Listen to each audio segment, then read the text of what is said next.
manifesto that makes a catalogue of pledges that, if implemented, could push the country beyond the tipping point. It requires a credible economic turnaround plan, a plan that gives Kenyans credible and realistic hope. And that is what we have done in crafting what I call this evening the plan.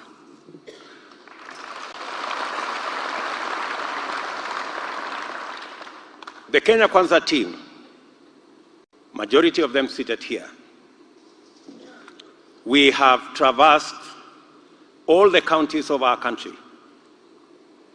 We have engaged the diaspora. We have engaged interest groups. We have engaged close to 95,000 Kenyans in our economic fora around the country to develop this plan.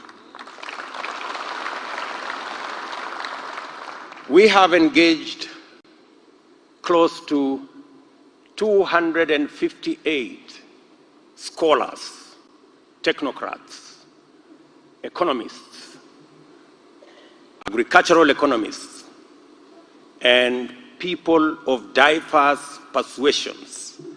Many of those technocrats are in this auditorium today, and I want to request them to stand up. All our technocrats from the counties and from national office, they must be seated somewhere around this way. Their representatives are here. Thank you very much.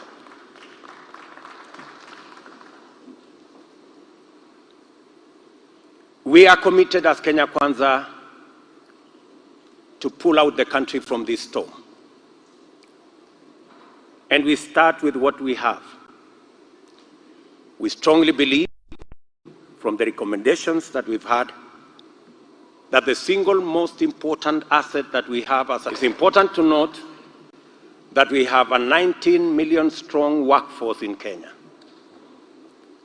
3 million of these people work in the corporate and formal employment. 16 million of them, which is 85%, work in the micro, small, and medium enterprise, both formal and informal. The best way to make our human resource productive is by capitalizing our human resource that is available to us. And the primary task of economic policy is development, is to mobilize and influence the allocation of capital in the manner that it generates the best benefits for the country. And these benefits include employment, equitable distribution of income, economic stability, adequate tax revenue, and of course, foreign exchange earnings. Our economic model so far, the trickle-down economic model, has failed the test of deploying capital to generate benefits in the best way possible for the country. Going back, 1967, the NCCK, National Council of Churches of Kenya, did a report. Another report was done by ILO in 1971. And also, the sessional paper number 1 of 1986 diagnosed the problem and blamed the trickle-down economic model for our state of development. It also identified agriculture and the informal sector as the areas that have the highest economic returns in terms of employment and equity. When I talk about agriculture and I talk about the informal sector, it costs roughly $1 million shillings to create one job in the capital-intensive formal manufacturing sector. It costs between 100,000 and 200,000 to create one job in the informal or informal manufacturing sector. And therefore, to make policy choices when we are in the kind of situation we are, when we have 10 million people without jobs, when we have a debt crisis, and when we have a huge sector that is not working, then we have to carefully craft policy choices so that we can move our country to the next level. I will give you an example.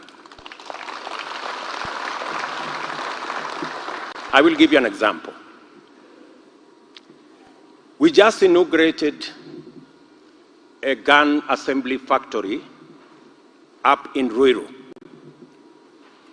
which we built at a cost of 4 billion shillings. That factory created 100 jobs. It means it costed 40 million to create one job. Kitui County, I want to give you the other side of the story. Kitui County created a garment manufacturing industry. Kitui County spent 168 million and created 600 jobs. So, if you do the math, it means it costed Kitui County 280,000 to create one job.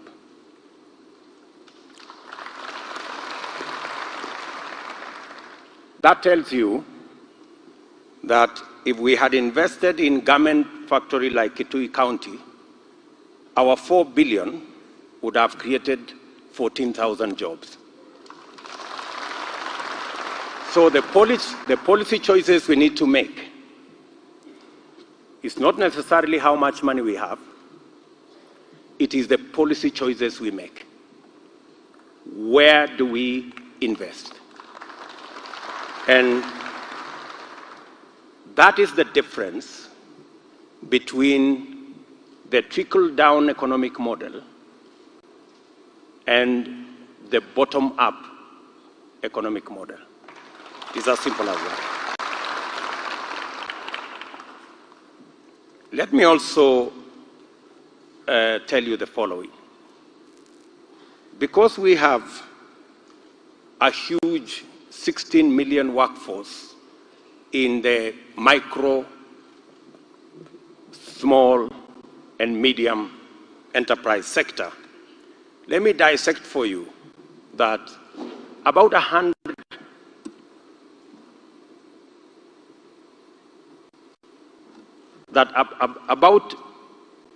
5 million of these micro and small and medium enterprise players have some form of formality,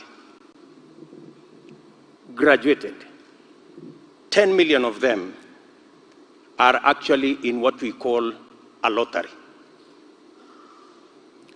Let me clarify it further. Of the 19 million Kenyans, every year we inject another 800,000. Of these 800,000, 50,000 are absorbed by the corporate sector. Another 150, 120,000 are absorbed by the formal SME sector. The remainder, about 600, 700, enter a space that we can actually call a lottery. They are not sure of what to do. They don't know how much they will make. On a good day, they make 100 shillings, sometimes 200 shillings a day. On a very good day, they make 300 shillings.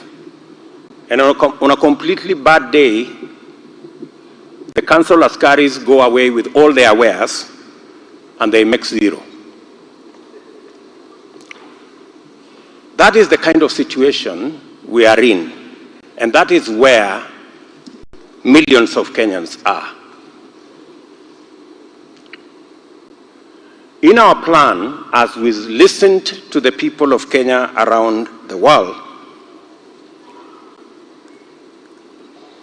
we came to the conclusion that an inclusive, employment-creating economic model is about investing the limited capital available where it creates the most employment, and that is at the bottom of the pyramid.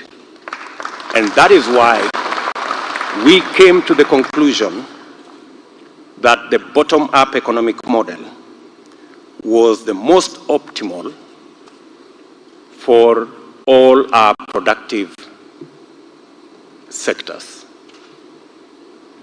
Our plan, therefore, has prioritized the following 7 sectors: agriculture, MSMEs, housing and settlement, manufacturing, the digital superhighway and creative economy, the service economy, environment and climate change. These are the critical sectors that we want to drive our development. I will talk about the enablers further down the road.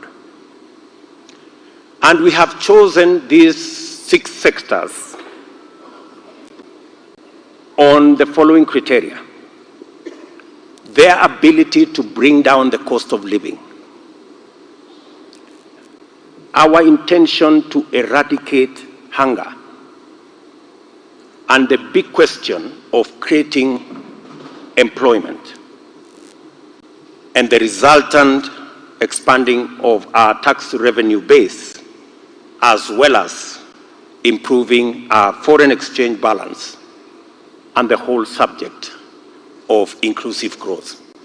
Those are the 6 parameters that we used to arrive at why agriculture, why housing, why infrastructure.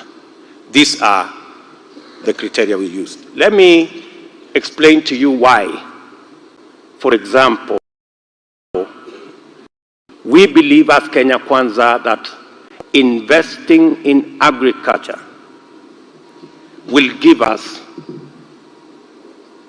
not just employment, it will also give us foreign exchange, it will give us, it will eradicate hunger, it will expand our incomes, it will also expand our industrialization agenda. Investing in agriculture is because also agriculture is the most competitive sector in Kenya. We have the best practices of agriculture anywhere in the world. If you go, for example, to the flower auction in Amsterdam, 25% of flowers come from Kenya, and they are competitively grown. Agriculture is equally important because it controls 50% of our economy, 25% directly and 25% indirectly. Why do we believe that agriculture is the best place to invest? Number one, increasing agricultural productivity is the secret, because agricultural productivity has not grown at the same, in tandem with growth in our population. And therefore, it is very important that we target agricultural productivity. It will give us a quick turnaround of our investment, because what we need to do is to capitalize the agricultural sector. And how do we capitalize the agricultural sector? And why is it a quick turnaround? Number one, capitalizing the agricultural sector, you don't have to buy the cows. The cows are already there. All you need is animal feed. You don't have to buy the farm. The farm is already there. You don't have to hire the farmers. The farmers are already there. So there is already a stock of infrastructure and resources that you can begin with. Therefore, we need to capitalize that sector so that we can provide animal feed, we can provide good quality seed, we can provide good quality affordable fertilizer, and we can provide agrochemicals. That will turn around the agricultural sector in a very short time. Let me give you an example, because it is important for us to understand where we are. We have 2.2 million dairy cows lactating at any one time in Kenya.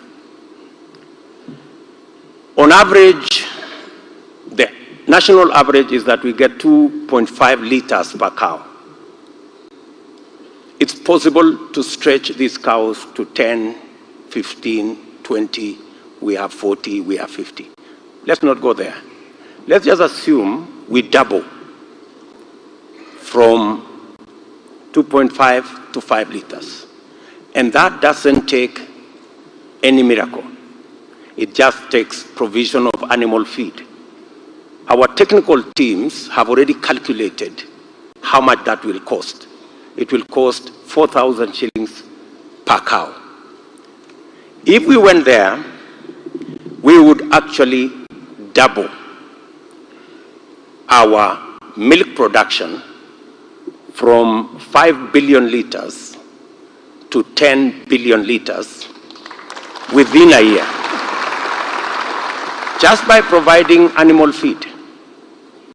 We would double, and the farmers who are here know we have listened to farmers in Kitale, we've listened to farmers in Embu, we've listened to farmers across the country. They are speaking the same language, animal feed. And if we doubled our milk production, we could possibly have an extra 200 billion shillings if we sold it to our neighbors. I want to say, I am not talking about buying new cows. I am not talking about getting new farmers. Same farmers, same cows, same infrastructure. They are doing it already. All we need to do is to capitalize them. Many of them don't have the money to buy animal feed. That's all. That's all. We have costed what that will cost us, and it will cost us 8.8 billion shillings. And if we deploy 8.8 billion shillings, within the year, they will return the 8.8 billion shillings and make for themselves another 10 billion shillings. We will get more people working. We will get our milk coolers working. We will get our processors working. We will get our exporters working. And the secret with agriculture is that it has the highest multiplier on matters employment. Investing in agriculture also will help us deal with the animal of cost of living. There is a paradox. Farmers, on one hand, looking for higher incomes for themselves, and consumers, on the other hand, looking for cheaper products. That's a contradiction. How do you sort out that paradox? agriculture has the potential to sort it out for us. Investing in agriculture, a farmer who produces 10 bags today per acre because they are struggling, the same farmer can produce 20, 25 bags if we supported them with the capital to plow in time, get the correct certified seed, get subsidized fertilizer, and ensure that the post-harvest challenges are managed. The same farmer in the same farm, just by capitalizing their operations, they can double their production. And when they double their production, it means they can sell at a lower price to the consumer. Therefore, the challenge of cost of living is not too scientific. The challenge of cost of living is increasing agricultural productivity, period.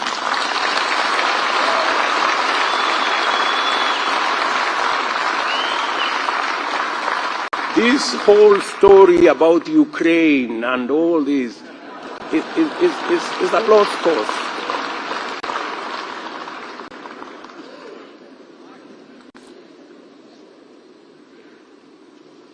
And I want to say the following, that if we had not withdrawn the fertilizer subsidy that was there in our Big Four plan, we wouldn't be in the crisis we are in today. It is as simple as that. If we had stuck to the plan on food security, ensuring that we support our farmers, we capitalize the agricultural sector, ladies and gentlemen, we wouldn't be where we are. It is as simple as that.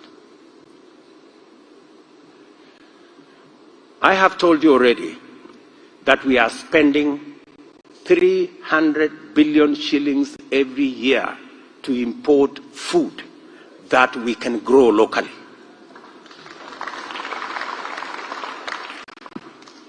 Let me give you an example.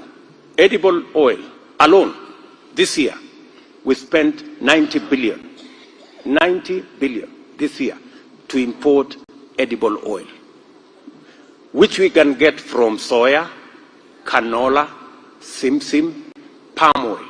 All these are not foreign crops. These are crops we can grow in Kenya.